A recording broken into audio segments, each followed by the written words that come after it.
इधर दिशा घर पर आराम से टीवी देख रही थी। तभी घर के अंदर विनय आया। दिशा को इतनी शांति से टीवी देखते देख उसका गुस्सा सातवें आसमान पर पहुंच गया। वह गुस्से में तेज कदमों से दिशा के पास गया और उसका बाजू पकड़कर झटका देते हुए खड़ा किया। दिशा उसकी इस हरकत से हैरान रह गई।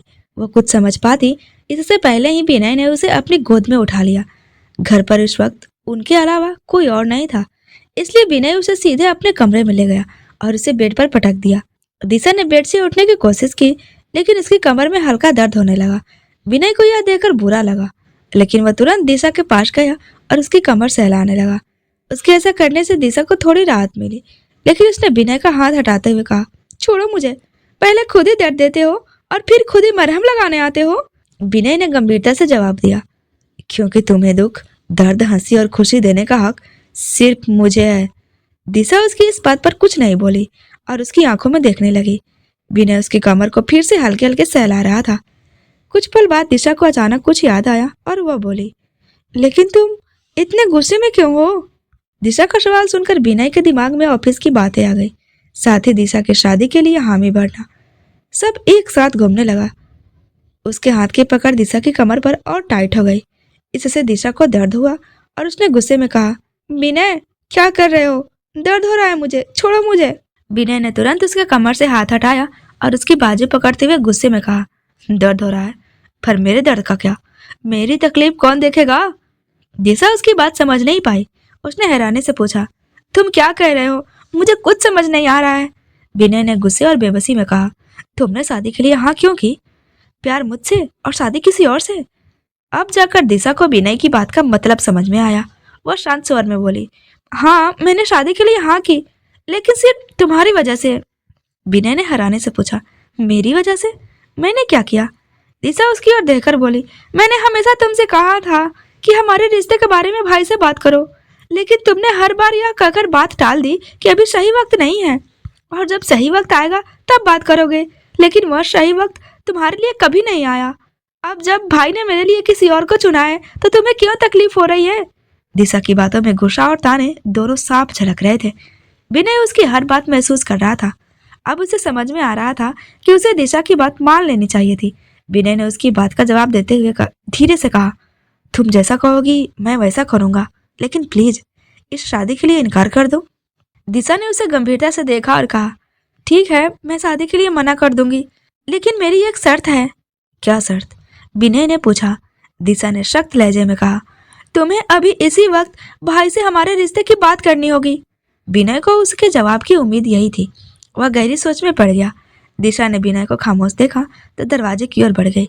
उसने दरवाजा खोला और बाहर जाने के लिए कदम बढ़ाया ही था कि विनय की आवाज उसके कानों में पड़ी, मुझे तुम्हारी शर्त मंजूर है।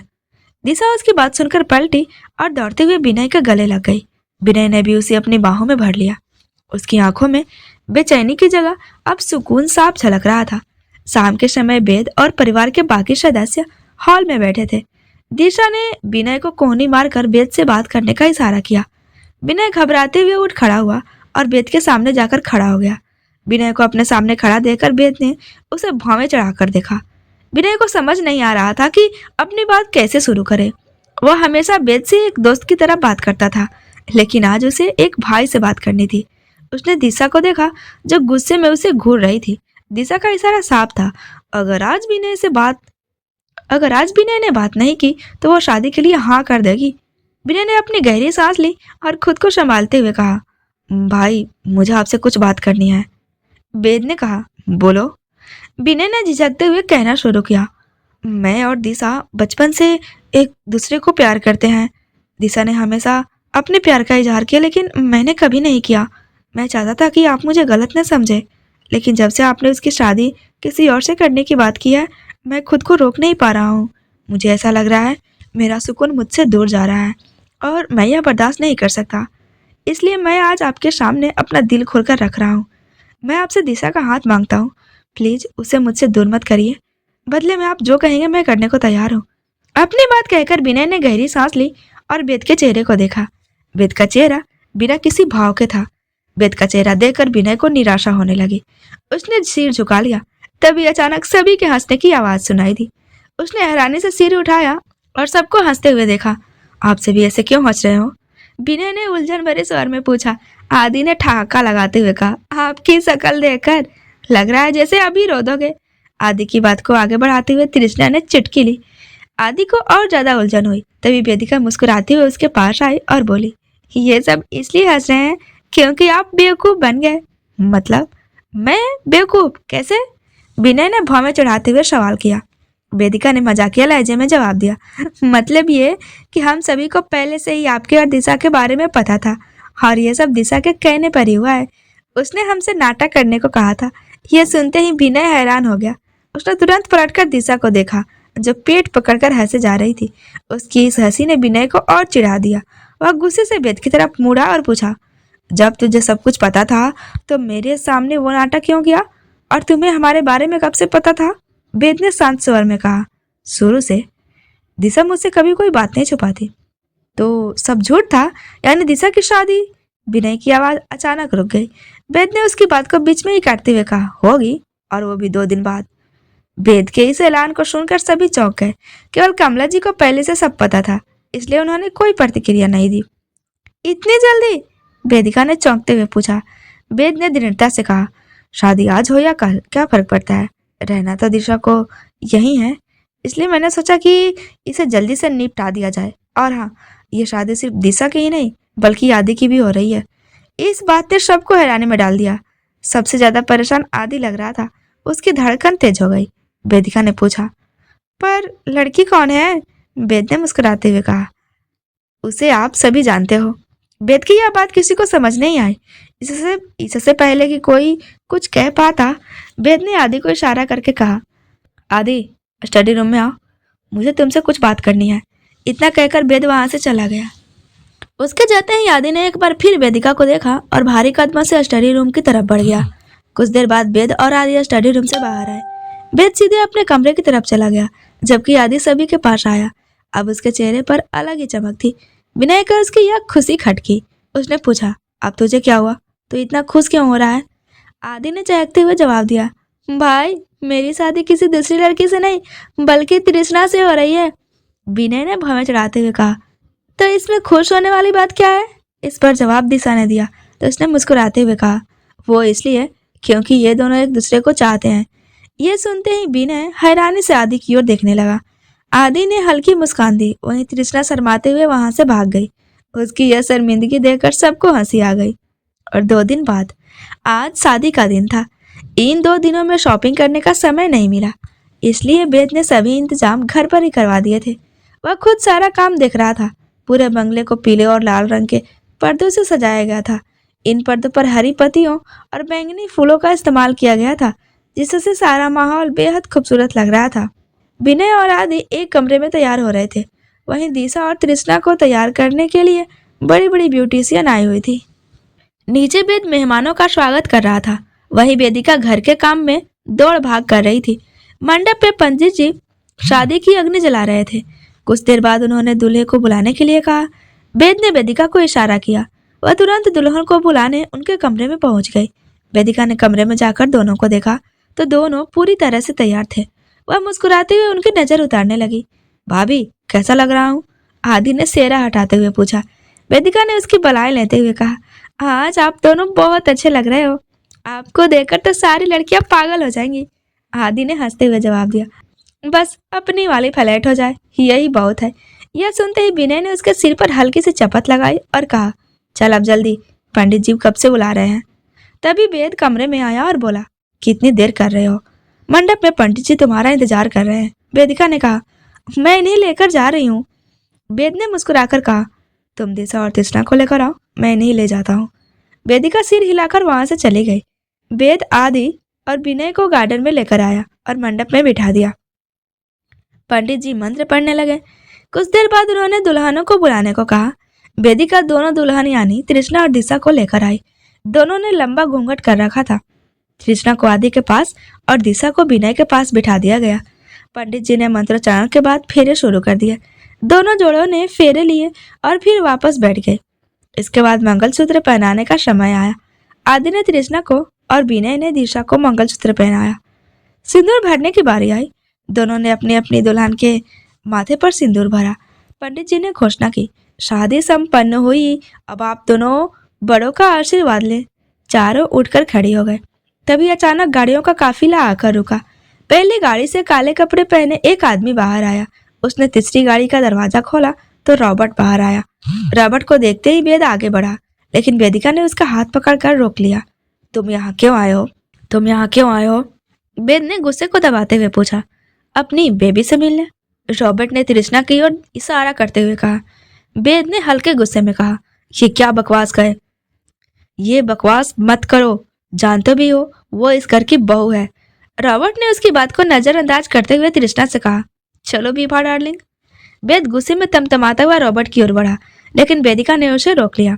उसने गुस्से में वेदिका को घूरा। वेदिका ने बिना कुछ कहे उसका चेहरा दूसरी ओर मोड़ दिया। सामने का नजारा देखकर वेद के होश उड़ गए।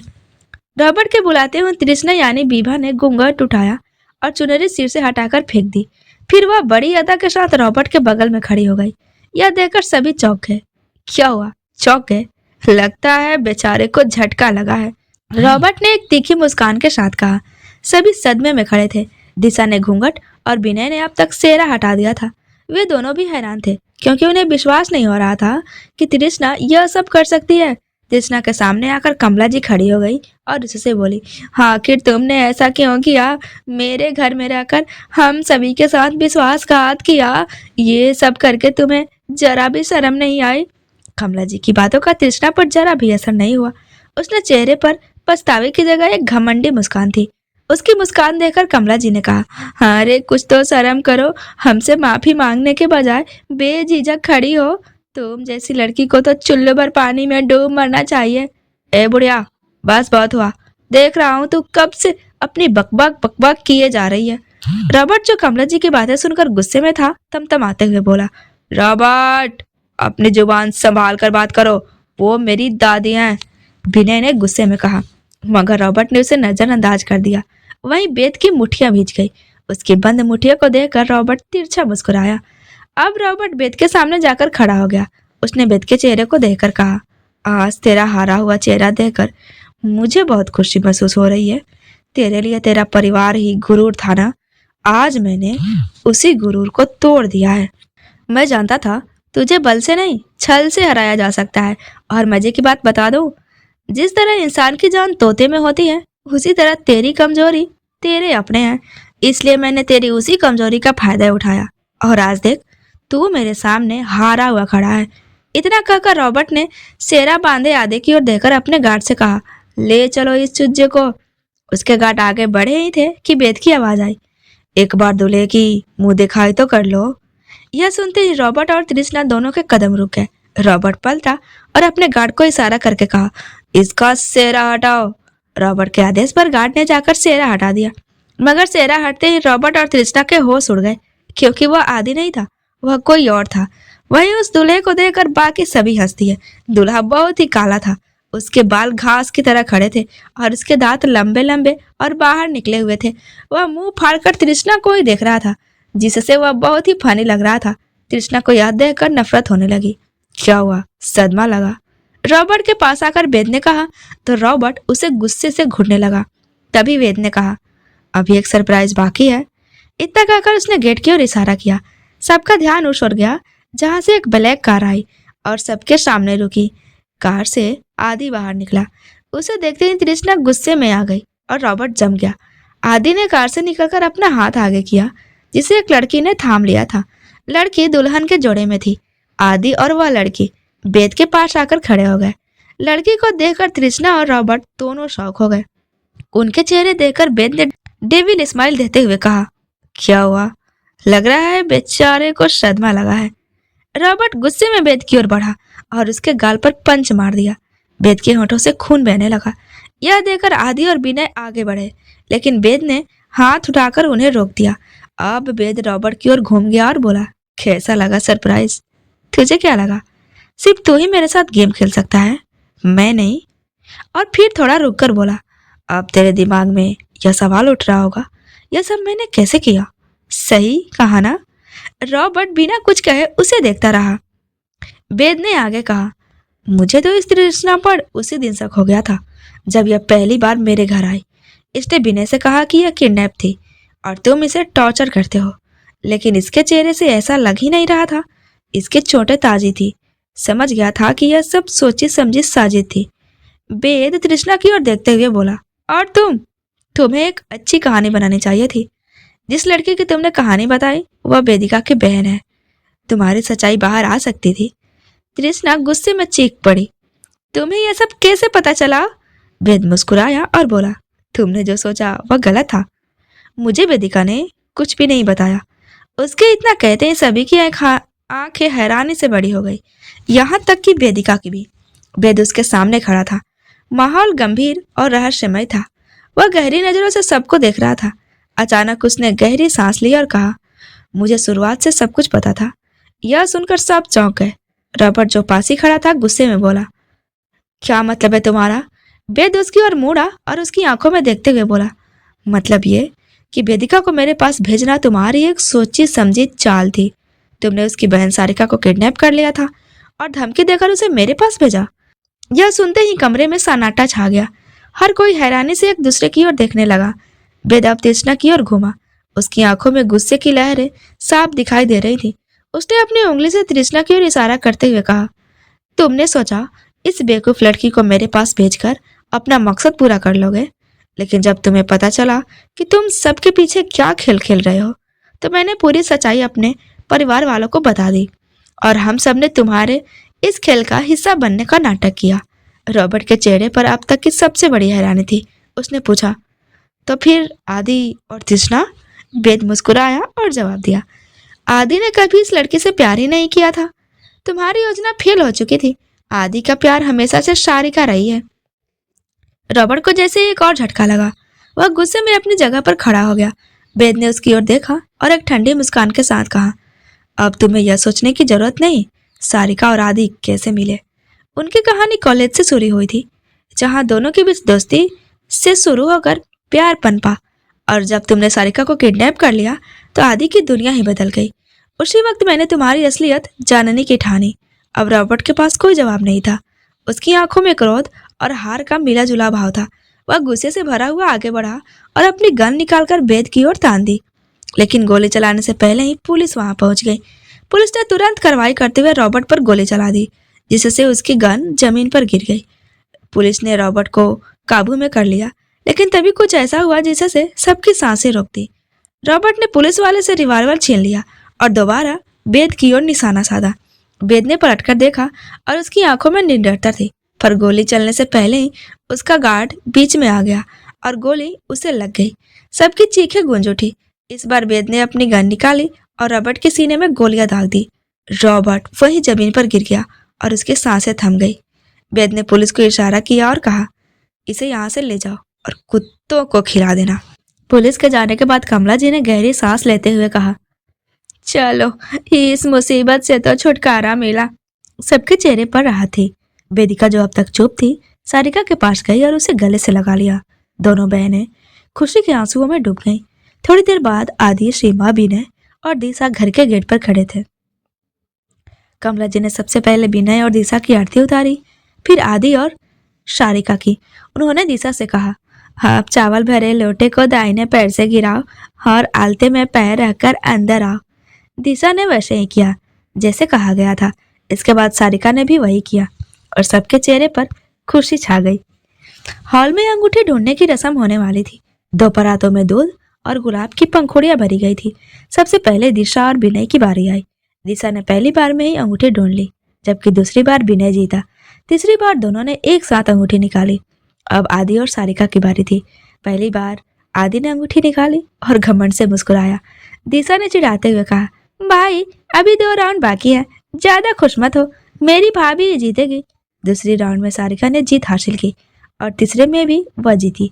दिशा ने हंसते हुए कहा, मैंने कहा था मेरी भाभी जीतेगी। आदि ने चिढ़कर मुंह बनाया, लेकिन वह अंदर ही अंदर मुस्कुरा रहा था। विनय अपने कमरे में दाखिल हुआ तो उसने देखा दिशा पलंग पर लेटी हुई थी। हल्की मोमबत्ती की रोशनी और कमरे में बिखरी गुलाब की पंखुड़ियां माहौल को और भी रोमानी बना रही थी। दिशा ने आंखें बंद कर रखी थी, मानो सोने का नाटक कर रही हो। विनय मुस्कुराया और धीरे धीरे उसके करीब आया। उसने दिशा के कान के पास झुककर हल्की सी फुसफुसाहट में कहा, अगर सच में सोई हो तो मैं चला जाऊं? दिशा ने तुरंत आंखें खोल दी और मुस्कुराते हुए बोली, आपको मुझे अकेले छोड़कर जाने की इजाजत किसने दी? विनय हंसते हुए पलंग के किनारे बैठ गया। उसने मजाकिया अंदाज में कहा, तो ये नखरे मुझे रोकने के लिए थे? तुम जानती हो, मैं किसी बहाने से तुम्हारे पास आ ही जाता हूँ। दिशा उठकर बैठ गई। उसने हल्की सी चुटकी लेते हुए कहा, आपके साथ हर पल खास है, लेकिन मैं चाहती हूँ आप मुझे हर दिन चिढ़ाएं, ताकि मैं आपको हर दिन सजा दे सकूं। विनय ने उसकी कमर को पकड़ते हुए कहा, अगर सजा यही है तो मैं हर दिन गुनाह करने को तैयार हूँ। दिशा ने मुस्कुराते हुए उसकी आंखों में देखा। उसने उसकी शरारत भरी मुस्कान का जवाब देते हुए कहा, अब तो मैं सोच रही हूँ इन गुनाहों का इनाम भी मांग लूं। विनय ने शरारत भरे अंदाज में कहा, इनाम की कीमत बता दो, लेकिन याद रखना मैं किसी भी कीमत पर मोल भाव नहीं करता। दिशा शर्माते हुए बोली, इनाम की कीमत आपके प्यार से बढ़कर तो नहीं हो सकती ना? विनय ने उसकी ठोड़ी को अपने हाथों में लेकर उसकी आंखों में गहराई से देखा और उसने धीमे स्वर में कहा, तुम्हारा प्यार ही मेरा सबसे बड़ा इनाम है, और यह इनाम मैं हर पल चाहता हूँ। उसने धीरे धीरे दिशा को अपनी बाहों में भर लिया। दिशा ने भी उसे कसकर गले लगा लिया। उसकी धड़कनें विनय के दिल में मिल गई थी। विनय ने उसे थोड़ा और करीब खींचते हुए कहा, तुमने मेरी जिंदगी में जो रोशनी लाई है उसका एहसास शब्दों से परे है। मैं तुम्हें वादा करता हूँ कि तुम्हारा हर सपना पूरा करूंगा। दिशा ने उसकी बाहों में सुकून महसूस करते हुए कहा, और मैं आपको वादा करती हूँ आपकी हर खुशी मेरी पहली प्राथमिकता होगी। उनकी यह रात प्यार, विश्वास और वादों से भरी थी। गुलाबों की महक, चांदनी रात और एक दूसरे का साथ। उनके लिए यह पल हमेशा के लिए यादगार बन गया। आदि कमरे में दाखिल हुआ। कमरे में हल्की मोमबत्ती की रोशनी और गुलाबों की खुशबू हर ओर फैली हुई थी। शारिका घूंघट के पीछे हल्के से मुस्कुराते हुए बैठी थी। उसकी चुड़ियों की खनक और उसकी मौजूदगी ने कमरे को एक अलग ही एहसास से भर दिया था। आदि धीरे धीरे उसके करीब आया। उसने प्यार भरी आवाज में कहा, इस घूंघट के पीछे क्या छिपा रही हो? तुम्हारी मुस्कान तो हमेशा से मेरी कमजोरी रही है। उसने धीरे से सारिका का घूंघट हटाया। सारिका की नजरें झुकी हुई थी। उसके गालों की हल्की लाली और उसकी आंखों में झलकती शर्म आदि के दिल को और बेचैन कर रही थी। आदि ने उसके हाथों को अपने हाथों में लेते हुए कहा, तुम्हें पता है, जब पहली बार मैंने तुम्हें देखा था तो मुझे यकीन नहीं हुआ था इतनी खूबसूरत लड़की मेरे लिए बनी है। सारिका ने हल्के से मुस्कुराते हुए कहा, शायद आपकी बातों में फंसना मेरी किस्मत में लिखा था। आदि ने उसकी मुस्कान को देखते हुए अपनी जेब से एक छोटा सा डिब्बा निकाला और उसने कहा, देखो मैं तुम्हारे लिए क्या लाया हूँ। डिब्बे में नाजुक चांदी की पायल और सुंदर कड़े थे। आदि ने कहा, यह तुम्हारे लिए है। यह हर कदम पर तुम्हें याद दिलाएगा कि मैं तुम्हारे साथ हूँ। शारिका ने शर्माते हुए कहा, आपको तो बस मुझे चिढ़ाने का बहाना चाहिए। आदि मुस्कुराया और उसके करीब झुकते हुए बोला, मेरा मकसद तुम्हें चिढ़ाना नहीं, तुम्हारे हर पल को खास बनाना है। मैं चाहता हूँ कि तुम्हारे चेहरे पर ये मुस्कान हमेशा रहे। उसने सारिका के पैरों में पायल पहनाई और उसके हाथों में कड़े। फिर उसने उसके माथे को प्यार से चूमा। सारिका ने उसकी आंखों में झांका। अब उसकी झिझक खत्म हो चुकी थी। उसने धीरे से कहा, आपने मुझे हमेशा इतना खास महसूस कराया है कि अब मुझे लगता है कि मेरी हर खुशी आपके साथ ही है। आदि ने उसे अपनी बाहों में भरते हुए कहा, और मेरी हर खुशी तुम्हारे बिना अधूरी है। तुम्हारे बिना मैं कुछ भी नहीं हूँ। सारिका ने धीरे धीरे अपनी बाहें उसकी गर्दन के चारों ओर डाल दी। दोनों ने एक दूसरे को कसकर गले लगा लिया। उस रात गुलाब की खुशबू, मोमबत्ती की रोशनी और उनकी गहरी मोहब्बत ने एक नई शुरुआत की।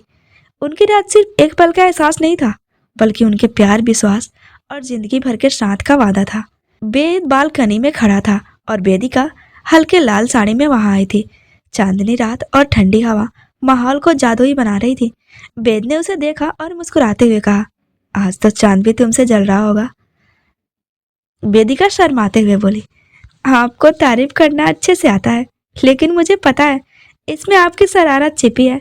वेद ने उसकी ओर कदम बढ़ाते हुए कहा, शरारत हो या सच, पर एक बात तय है, मैं तुम्हारे बिना अधूरा हूँ। वेदिका ने उसकी आंखों में देखा। वहां सच्चा प्यार और गहराई थी। वेद ने उसकी कलाई पकड़ी और धीरे से कहा, तुम्हारे हाथों में ये चूड़ियां, ये मेहंदी, सब मुझे हर पल याद दिलाएंगे कि तुम सिर्फ मेरी हो, सिर्फ मेरी। उसने वेदिका को गोद में उठा लिया और कमरे में ले आया। उसने उसे बेड पर बिठाया और कहा, आज से हर दिन तुम्हारा होगा। मैं तुम्हारे हर दर्द और हर खुशी का हिस्सा बनूंगा। वेदिका ने उसकी ओर झुककर कहा। और मैं आपको हर खुशी देने का वादा करती हूँ। वेद ने उसके माथे को चूमा और उस रात दोनों ने अपने दिलों के हर एहसास को खुलकर साझा किया। उनकी रात सिर्फ प्यार की नहीं बल्कि नए वादों की शुरुआत थी। इसी के साथ हमारी ये स्टोरी खत्म होती है। तो आप लोगों से प्लीज़ रिक्वेस्ट है, आप लोग लाइक और शेयर कर दिया कीजिए। और अगर पहली बार हमारे चैनल पर आए हैं तो प्लीज़ चैनल को सब्सक्राइब कर दीजिए। यार मैं हर वीडियो में लाइक करने के लिए नहीं कहती और आप लोग बिना लाइक किए ही निकल जाते हो, तो मैं थोड़ा डीमोटिवेट हो जाती हूँ और मुझे ना बहुत ही बुरा लगता है। तो प्लीज़ आप लोग लाइक कर दिया कीजिए प्लीज़।